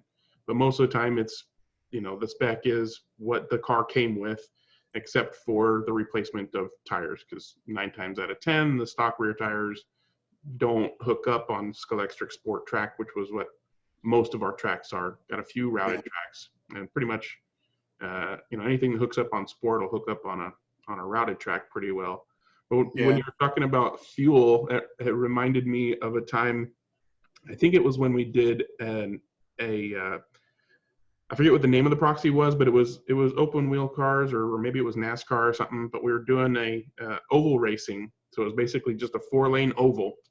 And they had a pit stop rule. And basically the pit stop was 2 lines on the track that you had to pull in and stop in, and that was your pit stop. The problem was that if you undershot or overshot, then it wasn't a legit pit stop. So there was a guy standing looking down at the track, and when somebody pulls in, if he is between the lines and fully stopped, then he gets a good job. You completed your pit stop from the guy who's looking at the pit box area. But if you undershoot or overshoot or don't actually come to a complete stop, then you gotta keep trying until you complete a proper in the lines full stop pit stop. And that made or broke a lot of people's racing, not being able to come to a complete stop within the lines. But yeah, no ours has with the light bridge, you have to be obviously in a certain area.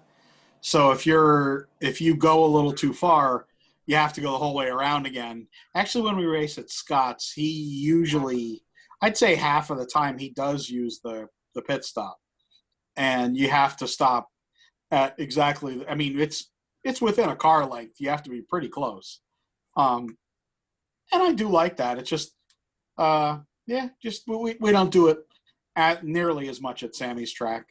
And now they kind of, because usually in the summer, there's a lot less guys that want to race because they're doing radio control or they're doing other stuff. So now Sammy's track is, Sam's, their track is closed for the summer. So we're racing it at Clem's now, or well, they are. I haven't been there to race, but it's just it's a pretty straightforward Carrera track. It's kind of like a paperclip Carrera track, and just 4 lanes. And Clem and I drove some scratch built jalopies that he's made for IROC classes. And we did some laps the other day when I was there. I guess about a week ago or so, 2 weeks ago, I was there. Time runs all together now. It's not this time of year. There's not much that goes on. Well, you should at least be inspired to build something that at least is sponsored by Martini with what you've been drinking lately. Yeah, right. No.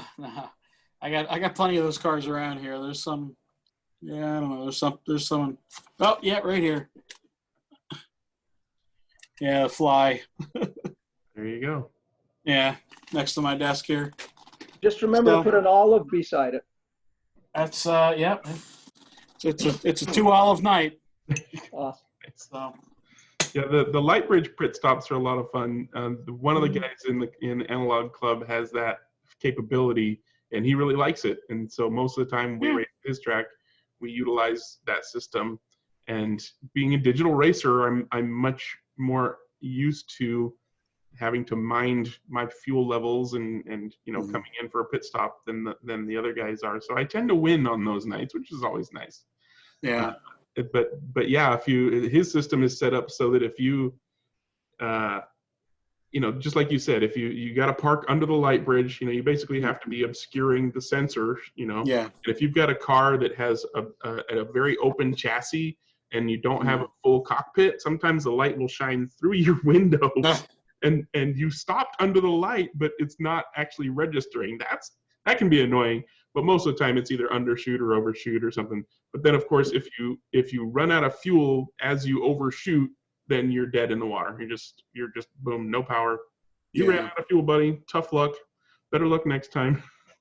Yeah. But, yeah, I love that system. It's lots of fun. Yeah. So I mean, it's not really terribly complicated. The classes we do are pretty straightforward, and it's usually based on a brand. We do kind of cross pollinate with some types of classes, but not really that much. Usually it's within a brand that we race, so it's a little more even. And then we do some endurance races and that's the stuff that I really enjoy most, is longer races like that. So we do a 2-hour race or a 6-hour race like once or twice a year. And that's the stuff that I really enjoy personally. Good stuff. Thank you very much for sharing, Dave. And does anybody else have anything they want to share or talk about racing or questions about racing? I wouldn't mind a quick comment, Greg. Yeah, please. Not on the style of how we race. Very, very simply, we run 3-minute heats, marshals, very simple, very straightforward. I think the things that we're trying to deal with more is how to get racers and how to keep racers.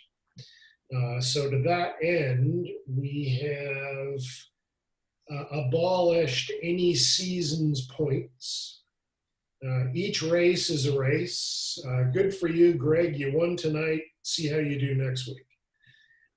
When we had point systems, invariably halfway through, quarter way through, 2/3, whatever that was, it was evident that the bottom 3, 4, 5, 6 guys were not going to win the championships. Mathematically had no chance of winning the championships. So a portion of those 6 guys would no longer show up to the events. So we said, okay, every night stands on itself. It's more fun. So we keep racers that way. We have gone more to what Dennis's buddy is doing. We're running more and more team races now. And within our clubs, we probably have 50 or 60 racers within the 12 clubs that are close to Toronto. And we basically seeded the guys, either you're gold, silver, or platinum. So when we do teams, I'm certainly free to phone any other guy from any other track. But if I'm a bronze, he has, like, you can't get 3 guys in the same tier. So if it's a 3-man tier, you can have a platinum guy, a silver guy, gold guy, bronze guy, whatever. And then the last thing we do is we do have quite a few rules by class that are pretty specific. And in some of the venues, the responsibility was up to me to tech the cars. So we came up with a little thing that before every race, I'll get one of the racers to pick 3 numbers out of a hat, 2, 5, 6. At the end of the night, whoever, and those numbers change every race, every night, so at the end of the race, the guy who finished 2nd, the guy who finished 5th, and the guy who finished 9th have to bring their cars up, take the bodies off, and put them on the table, so that everybody can see. And it's a good question period. Some guys will go, well, why did you use this and not use that? And most of the guys are pretty good. And it really helps bring the less experienced racers.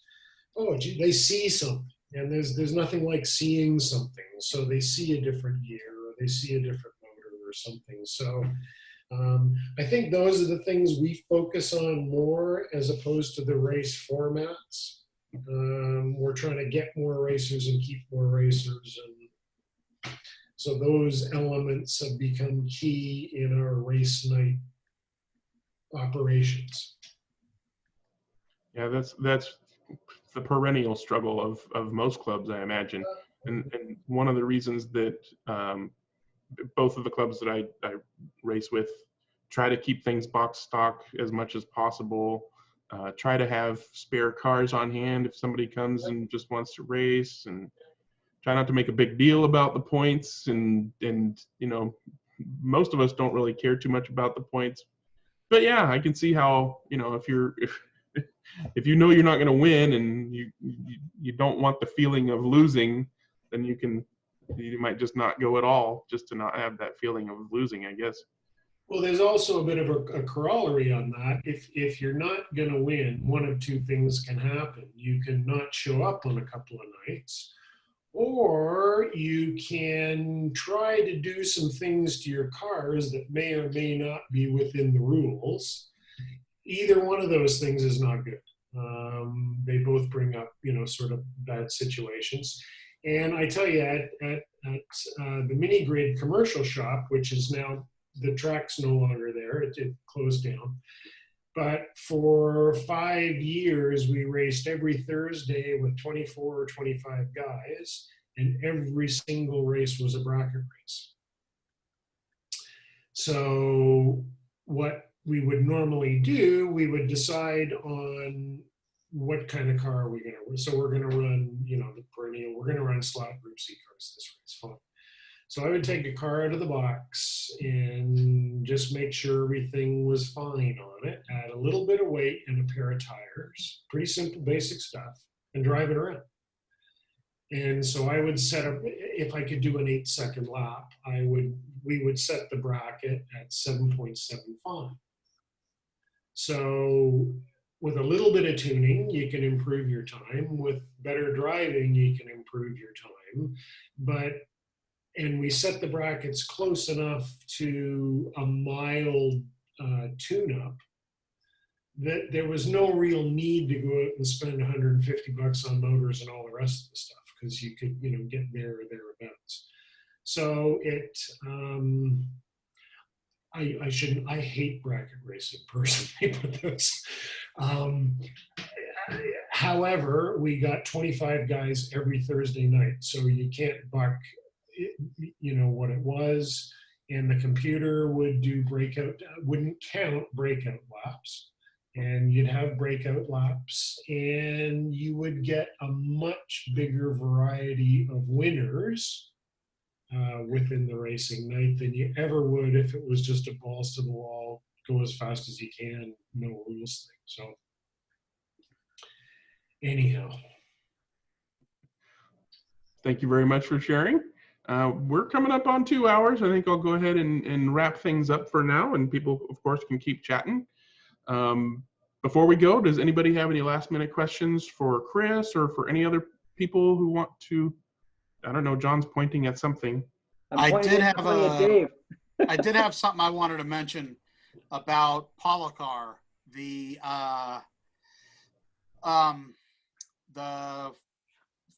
open wheel car that we're getting, the 312 B2.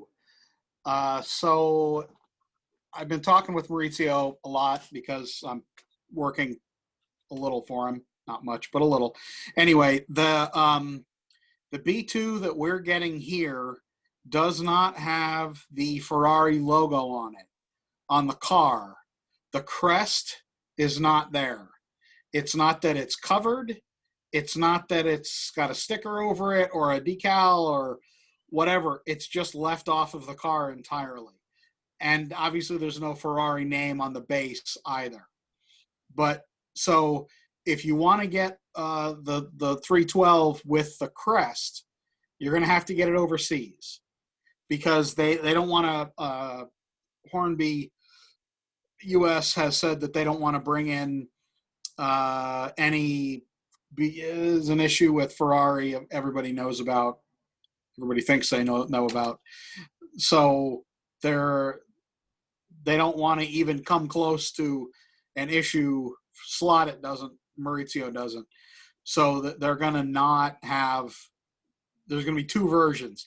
I don't know if the US one, I asked Maurizio on a call, I was talking to him a day or 2 ago on the phone, and he said that he couldn't confirm if the US car was going to have a different part number than the overseas one, so you'd be able to differentiate what it was. I don't know yet, but for sure, any car bought in the US, not talking about Canada, because Canada, the Canadian market is fulfilled. I believe that Slotted shipped directly to Canada, not through the US. Some of them get him from the US though, which is confusing. Now, Dave, ironically, isn't his last name Ferrari? Yes, and he did work for Ferrari. He was an engineer for a Ferrari team. For Lamborghini. Oh, yeah, I thought it was for Ferrari. He's been all over the place. Thank you for that bit of news. And can we ask one more question about that car? Are we getting the ones with the droopy wings, or are we getting the ones with the straight wings? Yes, I saw your comment, Dennis. I have no idea. I'll assume cheek. Yeah, exactly. I saw that as well on the car. I hope they can fix that. It's I think that car that would have been a production car, I would assume. The next cars that are coming from them, well, I guess those are coming sooner, and then the Gunston car is coming, and then I think by end of September, the modern open wheel cars are coming. The 6 or 7 different colors are coming. The solid body solid paint cars. But yeah, the 312 and the Gunston 956 are going to be the next ones, I guess. Okay, and not the Gunston March yet. In Polar No. car, the F1. No, just the 9. Talk about that as well. Just the 9. Let me look on their website here. Just the 956. Yeah. Okay. Well, now Do you know what it was? A Polycar car? I'm going to go ahead and stop the recording here. The chat will continue. You can get your information. We can bring it up in news later on once we have firm information. But for now, say goodbye and come again next time. Bye.